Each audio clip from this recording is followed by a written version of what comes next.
村の出口でですね、これ追い出された後ですね、アシタカはですね、自分を慕う少女、カヤに呼び止められます。で、カヤは愛の告白というのをして、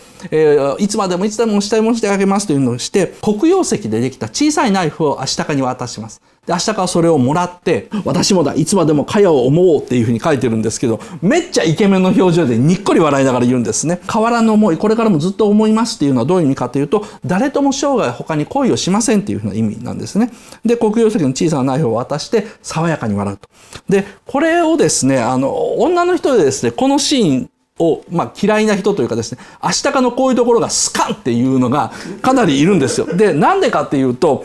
ここまで言われて、なんかイケメンな感じで微笑んで、大切な小刀を、黒曜石の小刀を受け取ってきながら、後でこいつ、もう子供投げに3に渡すんですね。自分が次に好きになっちゃった女の子にですね、同じ石田ゆり子が声優してるもんですからですね、それもですね、犬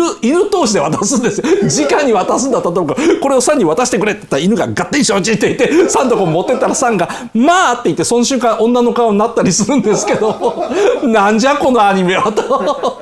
お姉様方は怒るわけですよ。確かに怒って当たり前なんですよ。怒る気持ちはよくわかるんですけど、実はですね、このシーン意味が違うんですね。すべてこれ象徴なんですよ。ここが宮崎駿がですね、書く部分と書かない部分、必要なことはすべて書くけども、わかるようには書かないっていうふうにやってるところなんですね。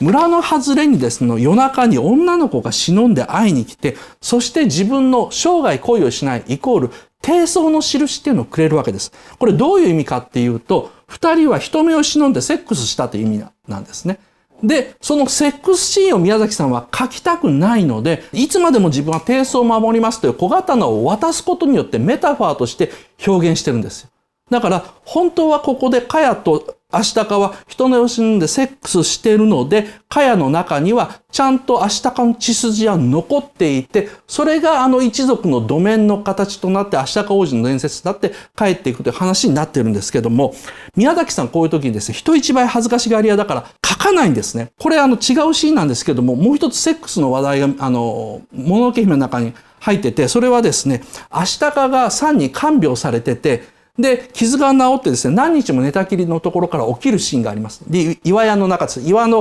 でできた小屋みたいなところの中なんですけども、アシタカがサンを見つめてると、サンは無防備な寝顔でこう寝てて、おまけになんか足もこう見えてるんですね。で、このシーンのコンテを見た時にですね、鈴木敏夫がですね、ピンと来て、この二人セックスしましたよねって聞いたそうなんですね。そしたら宮崎駿ってですね、こういう時には絶対答えるんですよ。いや違うとか、いやそうですっていうふうに、絶対になんか答えるんですけども、この件に限って宮崎駿が一切答えようとしないっていうのをですね、鈴木敏夫がすごい嬉しそうにラジオで言ってるんですけどもですね、いつも明確にそうですとか違いますっていう宮崎駿がですね、こういう場面、こういうセックスとかに関してだけはですね、絶対答えないと。で、問い詰めると、